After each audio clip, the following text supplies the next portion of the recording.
Later today, June 9th, 2025, Apple is holding its annual WWDC event where they will be revealing some major changes to all of their operating systems, their device designs, and so on. And if you listen to the media, they'll have you believe that Apple is in deep trouble, that they're losing out in all this crazy AI race. Oh my goodness, are they going to die? But the reality is, Apple's sales are through the roof. Did you know that the #1 selling phone in the entire world is iPhone 16? And guess which phones are holding the 2nd, 3rd, and 4th place as the most popular phones in the world? The iPhone. Maybe Apple does not want to be in the AI race because people don't trust AI anymore, according to data. Perhaps people are in fact switching to the iPhone because it does not have any generative AI. They're trying to escape it instead. Let's get after it.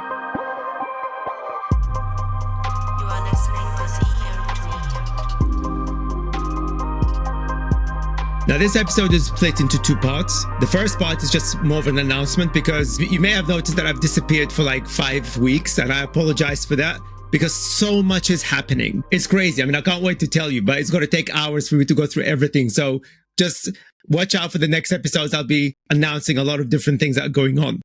But the key point I really want to highlight that about 5 weeks ago, I told my LinkedIn community that I've been advised that I cannot travel to the United States because all of my criticism of Donald Trump and all of these things as a podcaster, well, based on some of the recent events that we've seen where British citizens like myself and other European citizens who've been detained in the United States purely because they just shared something negative about Donald Trump. And I'm not even talking about podcasters or influencers or anything like that, but literally people just shared something funny on TikTok. No, apparently that's unacceptable anymore. They got detained and got deported.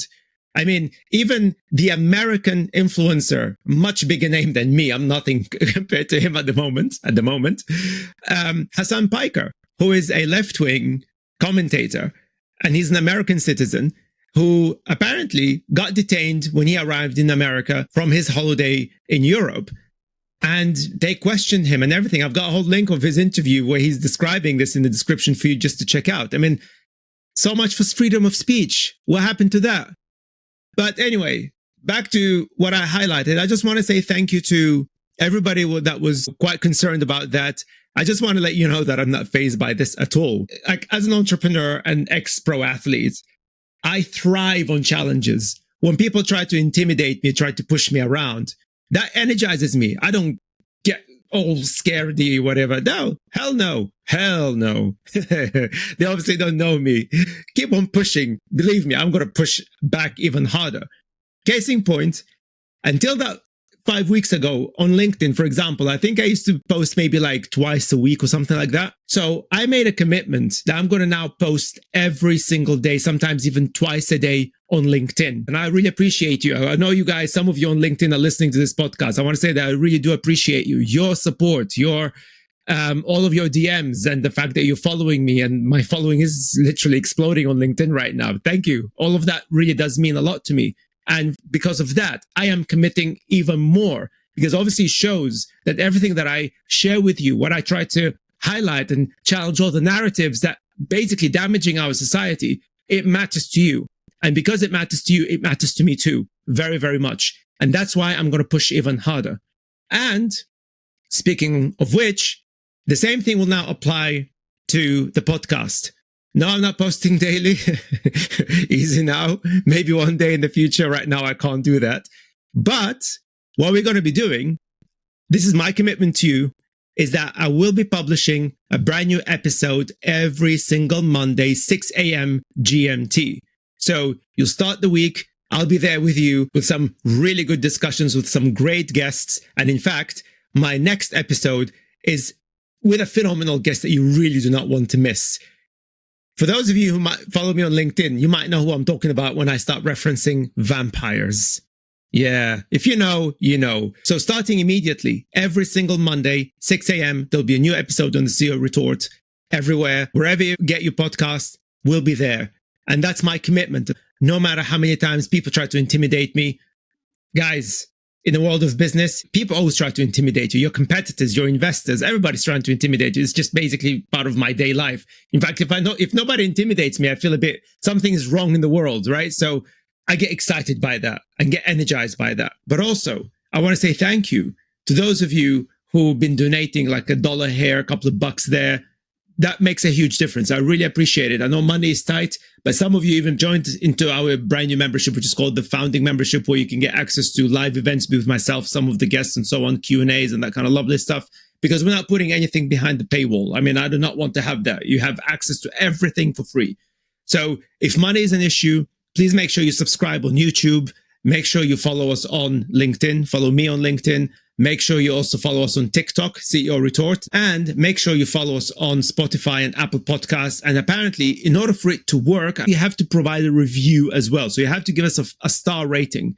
Now, I would appreciate it if you give us some good star rating, but be honest about it. You know, if you like the show, you like what we do, you can give us 5 stars, but put whatever you think is right. But ultimately, you have to follow and provide us with a star rating in order for it to count. That's really, really important. That's on Spotify and on Apple Podcasts. Now, back to the main story in relation to Apple and AI.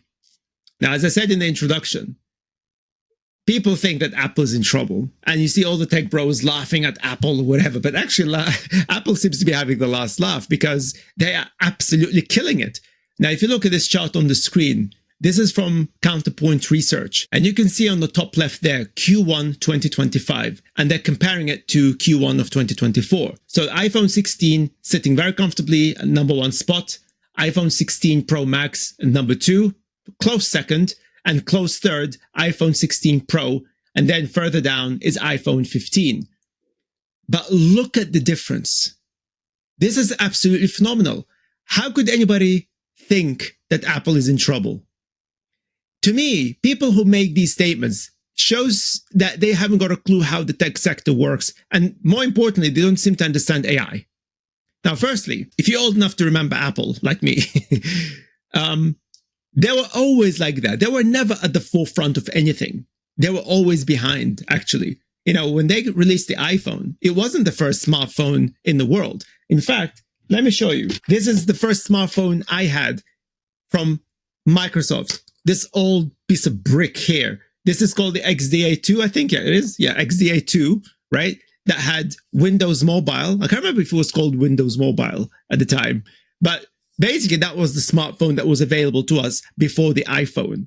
Okay? So the market was already active. Microsoft was pretty dominant, I would say, on that market, because there was also another company called Palm. Those of you who remember. So Apple came pretty late to the whole smartphone market. But then when they came with a bang. Now, I did actually talk about Apple Intelligence when they announced it back, I can't remember, it was early 2024. You got the video here. You can check it out there.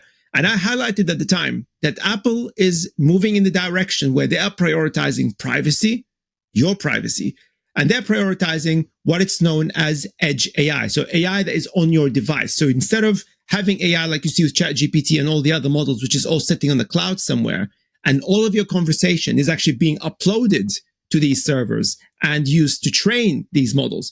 Well, edge AI means that your conversation with the AI model stays on your phone. It's within the confines of your phone. It's not connected to anything. That's the whole point of it. This is why I've been advocating for it for years. My company does research and development in that area as well. But it's not easy.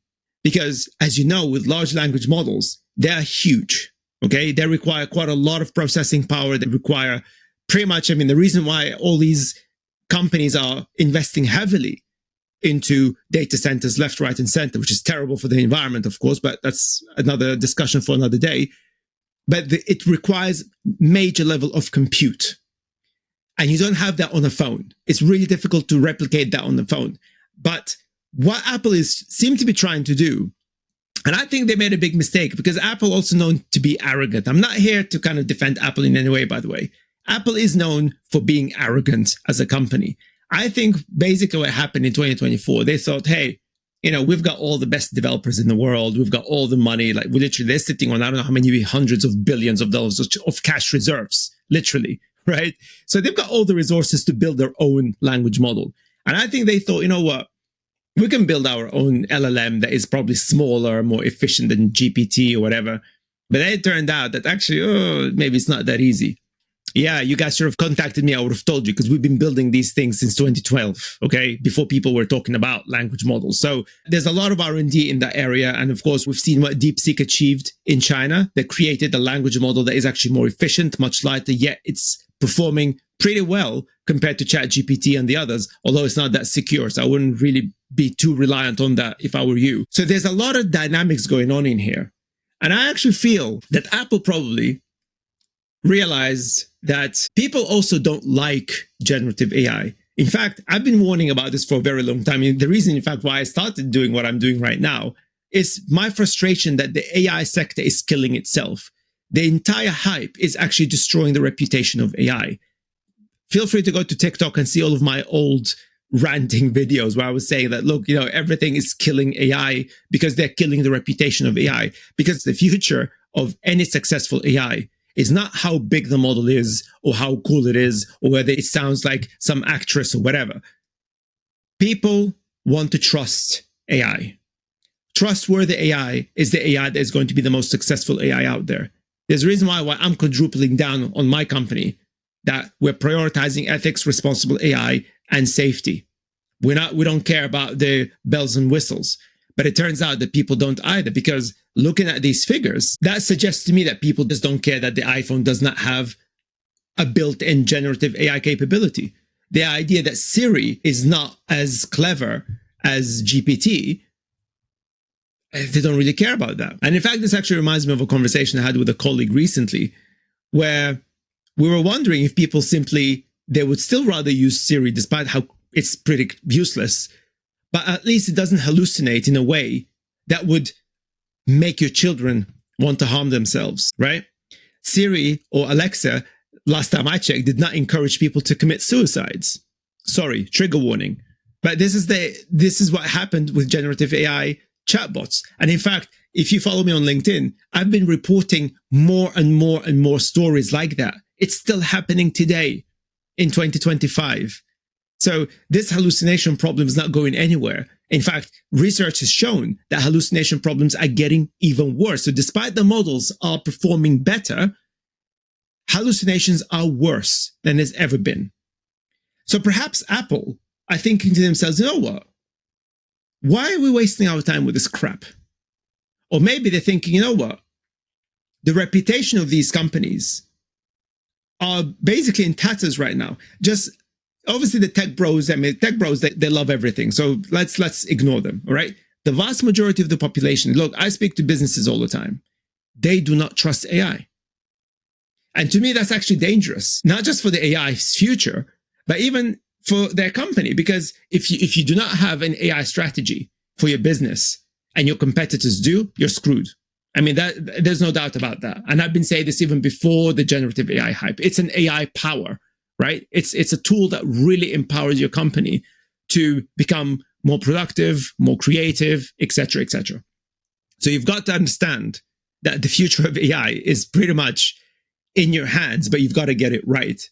But when we look at all these silly stories about anthropomorphizing AI and try to say that AI is this or AI is that, which is complete utter nonsense, this all Hollywood nonsense, it's actually going to make you waste your money and waste your time with AI.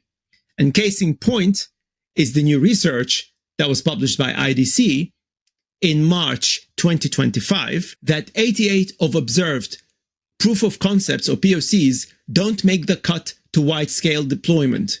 In other words, 88% of AI projects fail. And guess what? I actually talked about this. I can't remember if it was on this podcast or in a different interview somewhere. Back in 2019, I was actually highlighting that there was research emerging at the time that between 90 to 95% of AI projects at the time were also failing.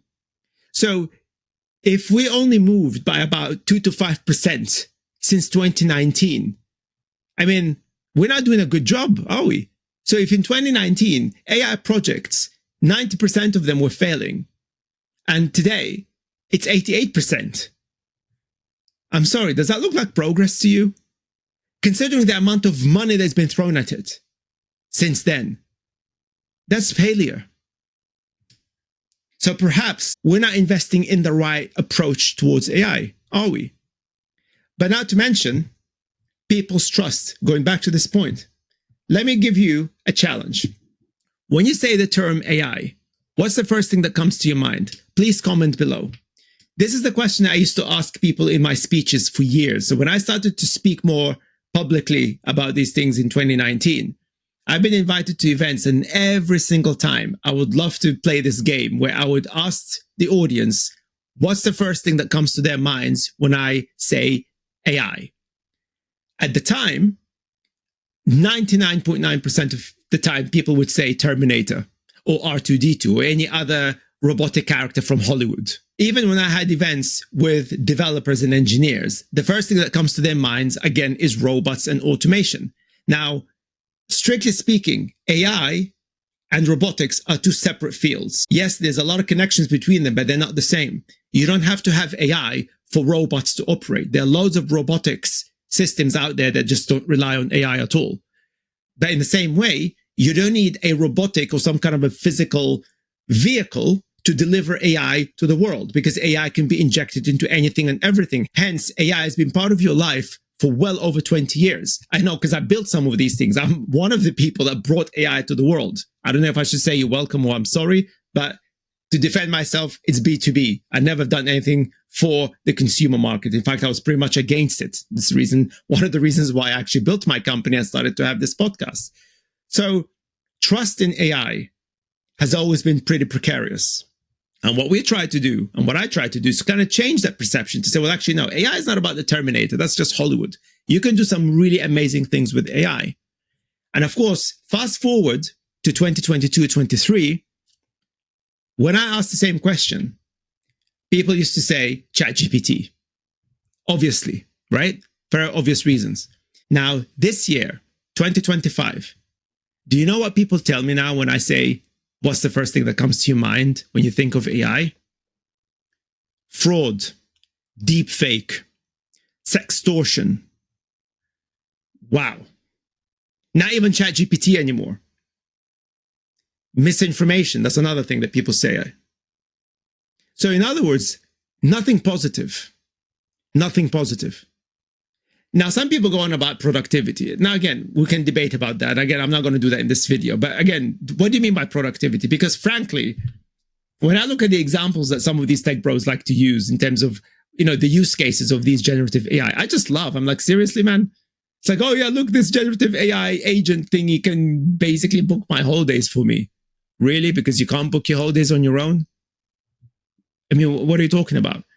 Now, the one thing about AI that you need to understand, and this is a controversial point that pisses off a lot of my AI counterparts because it's true. AI for the past 75 years has always been and will continue to be for the next 75 years an accessory. It's not a system or some kind of a foundational whatever for something. It's never been like that because that's not how AI works. AI is something that you use as an accessory to empower an existing system. So you make something that you already have using AI more powerful. This is what AI does. But the idea that you want to use AI to replace something, that hasn't really worked. Now, some smart arse will going to come to me and say, yeah, but what about robots? What did I just say? Robots and AI are very different things. You can replace humans with robots that don't have any AI, like we've seen in manufacturing. Do you see my point? So again, don't conflate the two, because some people like to conflate the two. They say, yeah, but look, robots are replacing humans. Yeah, again, it doesn't mean that it has AI. It has nothing to do with AI. If we're talking about AI as the software, that's a different thing. Now, if we're talking about robots with AI in them, okay, let's have that debate. Are we talking about humanoids? Are you seriously telling me that humanoids are useful? Please explain to me why humanoids are useful. Now, I've made a video about this on TikTok, and I've even made an article about this, all the links in the description as usual, where I explained in detail why humanoids are the most useless robots money can ever buy. Here's a quick reminder. The whole point of robotics is that you build machines that can do things that humans can never do. For example, sending robots to Mars. Why is that working? Because we don't have to worry about building an ecosystem and spend all that money to keep a human being alive, right? Keeping a human being alive does require a lot of resources and a lot of money. But sending a robot, you don't have to worry about that. Not to mention, it's an unknown terrain. We don't know what the conditions are like. So it's easy to prepare the robot to deal with these things. Robots are designed to do that sort of stuff. A humanoid is a replica of a human. What is the advantage? Please feel free to comment below. What is the advantage? Let's say, for instance, we want to send submarines to the deepest oceans. That's the examples I really love to use, right? You would not send a human being there because the human won't be able to survive, as we've seen some of the tragedies recently. But if you were to send a robotic submarine, that's a different story. And in fact, this is part of the research and development in marine science. They use a lot of robotic submarines. Why? Because they're quick, they're easy, and they don't get destroyed that easily, right? What would you do with a humanoid? Are you going to send a humanoid into the deepest ocean and breaststroke all the way to the bottom? Do you see what I'm saying? What are we actually solving here? We're not solving anything. It's fun, don't get me wrong. I actually love humanoids from the engineering challenge point of view. I think it's super cool. I love it. It's really, really cool. But that's as far as it goes. So when it comes to AI for business, you need to be strategic about it. But again, going back to the trust issue, people do not trust it. If we look at all of the issues that I've been reporting, so I'll give you some examples here. Let's say in the world of business. So according to KPMG, while 66% use AI in business regularly, according to their report, 83% believe that the use of AI will result in a wide range of benefits. Yeah, depending on how you apply it. And I just said that. If you deploy AI in a way that makes sense, it does have huge benefits for your company or whatever. Okay? But KPMG also says that trust remains a critical challenge. Only 46% of people globally are willing to trust AI systems, which is pretty low. That's not really a good level of trust. So if you imagine you run a business and only 46% of your customers trust you, yeah, that would not make you very happy, would it? But also, when it comes to AI regulation, 70% believe that regulation is needed, which is very interesting that governments and VCs and these companies are pushing for deregulation, but 70% of people in business, they want regulation. So again, the people, they want one thing, but the usual characters are trying to push you into the opposite direction. And finally, what this research is also showing, that many rely on AI output without evaluating accuracy, which is 66%, and that's not good because there are consequences with hallucinations. And they're making mistakes in their work due to AI, and that's 56%.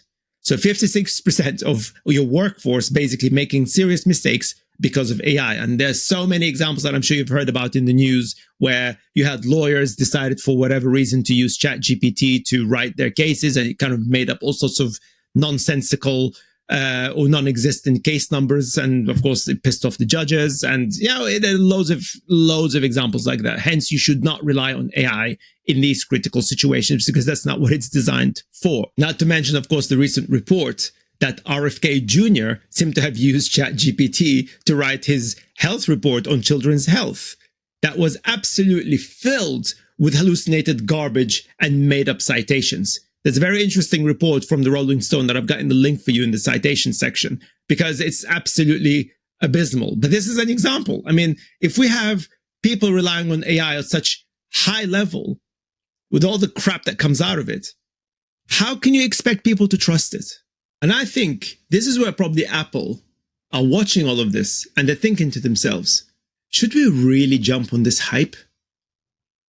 There's a huge possibility, right? Maybe they are just trying to make us think that they are failing or they're not going anywhere.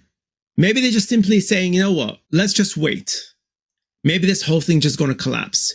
All these models just not going to work because people do not trust them. I mean, like I said, there's endless of examples. I've got more citations for you. Go to theceoretort.com/journal and you'll see for yourself. There are things that I've reported, how character AI encourage endless number of children to harm themselves and all sorts of other horrible things. I don't think Apple would want anything like that to be linked to them.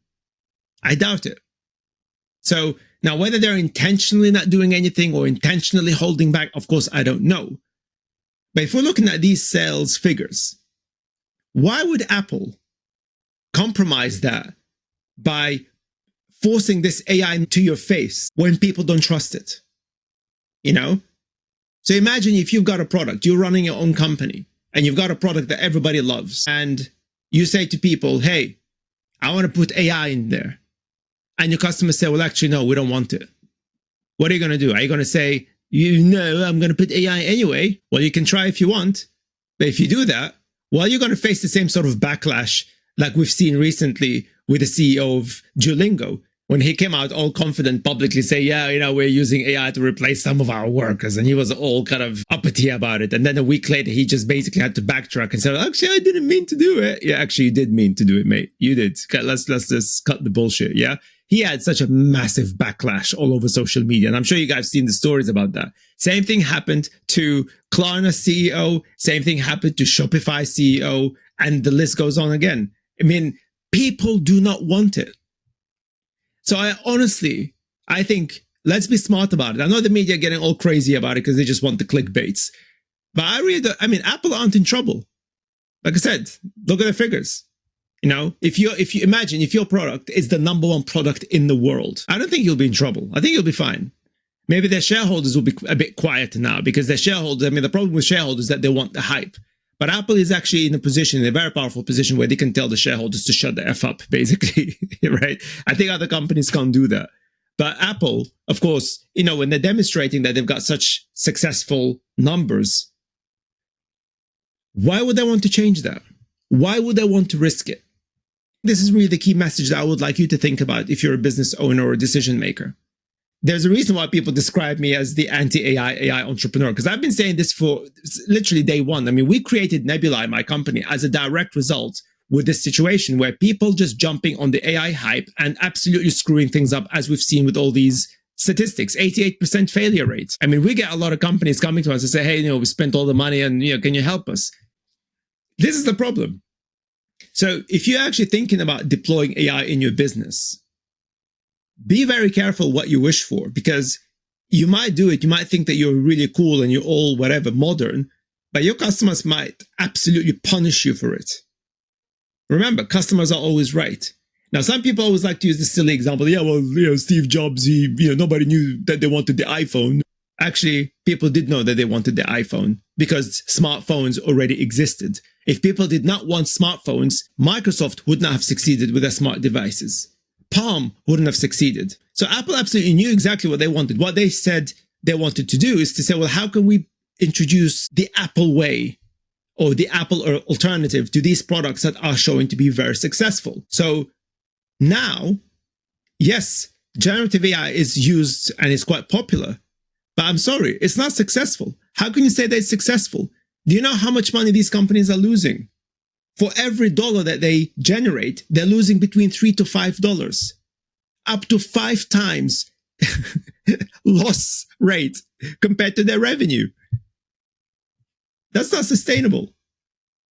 All the money that they're getting right now from investors is because of their capitulation to Trump. Trump opened up all these doors for them to get weird cash from crypto bros. Of course, now recently they got a crazy amount of cash from the Middle East. They're running out of cash. And this is what I'm really concerned about. This is why I'm actually very upset about this, because unfortunately, it's the same people who turned a genuinely positive, for me, I'm a fan of the crypto market. Not anymore. I used to be. I invested in Bitcoin very early as well. I love Bitcoin. I love the concept because I've been through the financial crash of 2008. And the idea that we could have a complete decentralization of the financial system where everybody has control of their own finances. For the first time in history, poor people who would be rejected by banks, they had access to a financial capability that would allow them to live freely. This is the power of crypto. This is the power of blockchain. Until, of course, the crypto bros took over and turned it into a complete scam shit show, including the president himself, as we see with Trump coin. I mean, what a complete utter nonsense, right? How much money did they make out of that? But how many people have lost money as a result of that? I mean, the crypto market is completely, in terms of reputation, it's just gone. It's dead because of that. 2022 was that was the point when Sam Bankman-Fried basically was arrested. That was the point where people just turned around and say, you know what, this is a complete scam. We're not interested in that. So the technology is legit. Of course, still is today. But unfortunately, when you have scam artists taking over the market, they've destroyed the reputation of the market. And I'm afraid it's the same people that are doing exactly the same thing with AI. They're turning AI into a scam shit show. But unlike crypto, which of course creates major financial problems for people, AI takes it beyond that. It's not just financial problems. It's all of the other problems that we talk about in this channel a lot. It causes more depression. It causes more suicidal rates. It causes more brain rots. And that's not me saying it. The research is there. It turned our beautiful internet into a complete shit show of slop, which I talked about in this video. It's all thanks to generative AI and the people behind it. So again, the technology itself is fantastic. If those who know me, they know that I love the idea. In fact, when I discussed it with Dr. Ben Mailing, I made the point very clear that I feel that we've reached a point that we've been dreaming about in the world of tech and AI for gazillions of years, where we wanted an interface where we do not have to type anymore or use the mouse. You can literally just talk to your computer or to your device and say, hey, can you do that for me? I love the idea. There's something, I even wrote an article. I can't remember which magazine I wrote this article in, back in probably 2008 as well. Was it 2007? A long time ago, where I talked that, time for us to change. We've had enough of monitors. We've had enough of keyboards. We've had enough of mice. We need to start talking to our machines. That's an ambition that we all had back in the day. So for me, LLMs absolutely achieved that. But that's as far as it goes. Unfortunately, people now are thinking, actually, no, it's more than just LLMs. They think that it's some kind of a sentient being. My friends, there's no sentience in there. There's nothing in there. It's statistics. And when I hear stories that people really kind of break my heart, actually, when people say that, actually, no, we don't trust humans, we trust these things. It's like saying that you don't trust your accountant, but you trust your calculator. It is pretty absurd. These things are effectively calculators on steroids. And people get annoyed with me when I say this. They say, oh, no, Tim, there's some intelligence in there. There is no intelligence, mate. I can write you algorithms right now that would cry every time it feels that you're sad. Do you think that it actually gives a shit about the fact that you're sad? Of course it doesn't, because it doesn't understand what it is. It's not designed for feeling. It doesn't feel anything. It doesn't care. It doesn't understand. It's not being unbiased or biased because it makes no difference to it. It's a machine. It's a calculator. It calculates the probabilities of the responses and conversations and interactions that it has with the users. It's all calculations. It's algorithms. So when I see people going on about that it's sentient, it's alive, it's a new species, even somebody said recently, which I'm like, oh my God. For biologists and a medical scientist, I mean, yeah, calculator is also a new species of accountants, I suppose. I mean, it's absolutely nonsensical. This humanization of AI, this anthropomorphic messaging that it can do all these amazing things, that it cares, it could be your friend, like Zuckerberg said again. I mean, no. That's not what AI is. It's not capable of that. Will it ever do? I don't believe in our lifetime. Maybe in the future, once medical scientists like myself figure out how the process of emotions and intelligence and understanding actually happens inside your body and inside your neural system. And if there's a way for us to be able to replicate it from the coding and engineering and mathematical point of view, and more importantly, if we've got the compute to be able to deliver it, then maybe. But right now, we don't have any of that. None of it. They're theories, but theories are just theories. We don't have a scientific understanding of intelligence. It's just societal nonsense. So maybe Apple they're just probably playing it safe because they're thinking to themselves, you know what? We don't want this garbage on our phones unless they have some kind of an alternative, unless they figure out a new architecture. Because at the end of the day, if you don't want hallucinations in your AI, you can't use these models. These models, the mathematical model behind them is the reason why they have hallucinations. So if you do not want hallucinations, you literally have to build a brand new model completely. Maybe that's what they're doing. I don't know. But I really have the feeling that it's not that they're behind, but maybe it's a commercial decision where they're thinking to themselves, you know what?